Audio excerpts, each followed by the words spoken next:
Hi, Misty Quick here with Liquid Sunrays and LSR-sponsored athlete, Shawn Hektor Lewis. Hi. She's actually not here competing this weekend. She's here with the LSR beauty team.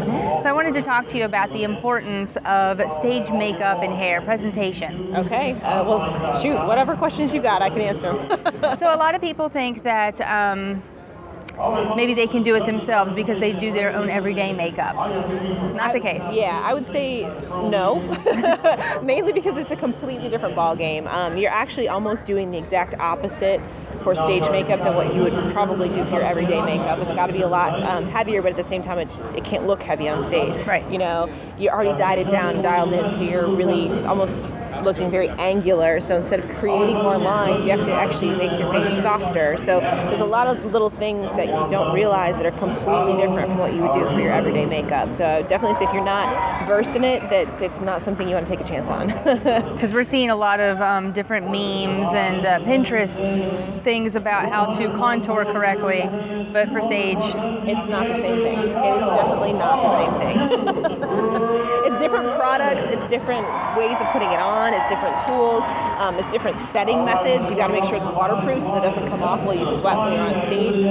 Everything about it is different. So the beauty team, the LSR beauty team, they do the hair, the makeup. They travel around to all the shows around the country, and they also do touch up for the night show, right? Yes. So that's also important because a lot of people will want to rinse in between. Right.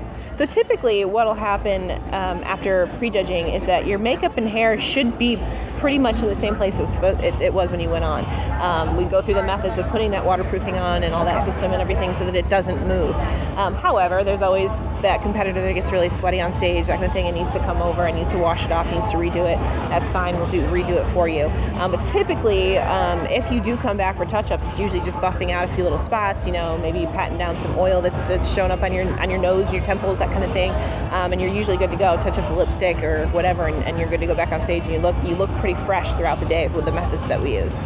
Another question that we get a lot with spray tanning is, should we spray tan our face or not? And I know every makeup artist is different. Mm-hmm. It's a preference. Yes. There's not a right or wrong answer. So can you tell us about what would happen if you got your face sprayed versus if you didn't for your makeup? Yeah, I think a lot of it depends on the person. It depends on how your skin, how hydrated you are, that kind of thing. Also, your depth of your skin too. For a person like myself who is extremely fair-skinned, I typically do get sprayed on my face, and that's simply because I want to have a little bit of developed color, and I let it go overnight, and I'll wipe it off in the morning with one of those wet wipes, and get that residual off.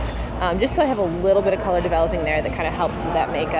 It's not going to match the rest of the tan, it's not going to match the makeup, but it just helps me develop. Now, that's just me personally. Not every person is like that, and if your skin is a little bit sensitive, that kind of thing, or it's tricky when it comes to allergies and stuff, you may want to stay away from spraying your face, because you just don't want to take those chances.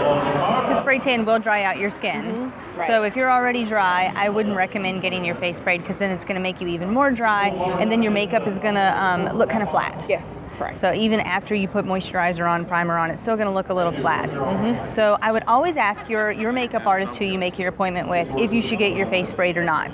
It's really important. It can make or break it. Right. Absolutely. Yeah. It's the way that it goes on and it covers. It needs to be flawless and not splotchy. Okay. Any number one tip you can give to somebody before we sign out? Number one tip is just, I would say, to trust your makeup artist, because time and time again I see girls get on stage and they have awesome physiques and they have awesome suits, they have awesome posing and all this kind of stuff, and they get up there and thinking they can do their own makeup, and it's just a train wreck, and that's all you can look at. Your entire look should complement each other. You shouldn't focus on one single thing. And if you walk on stage and all I can look at are your cheekbones staring at me or your bright red lips staring at me. In a bad way. Yeah, in a bad way, exactly. If that's all I can see, I always say it's kind of like that train wreck where you have to focus on that and you miss everything else. Yeah. So I would say go with the professionals, because they're going to put you up there looking your best, and they're going to put together a package that's going to complement the rest of your physique and the rest of what you've worked so hard to put up there on stage. Yeah. So hiring the professional will give you that peace of mind that you need the day of competition, which is very important because you need to stay calm. Absolutely, yeah. And it's very relaxing sitting in that chair. The brushes feel good and all of that too, So take it, enjoy it, Yeah. Well, for more information about that, you can visit makeup.liquidsunrays.com. For more information about you and your team, where would people get information about that? Well, I do all of the aspects that we talked about with Liquid Sun Rayz, but I also do suits and posing and all of that fun stuff too. So if you want to check out my stuff, you can go to shawnscouturecuties.com. That's my little gig right there. You can see some of the girls that I work with. I do all those things that your typical trainer doesn't. So I work with a lot of trainers, which is awesome. They send their girls to me to get that, teach them how to walk in heels and that sort of thing, and make them. I'm essentially the pageant coach of bodybuilders is what I am. So the presentation. Exactly. Yeah. It's that part, that piece that you can't get from being in the gym. Yeah. All right. Well, thank you for being with us. Thank you for talking with us. Appreciate it. Make sure to get your Rayz on.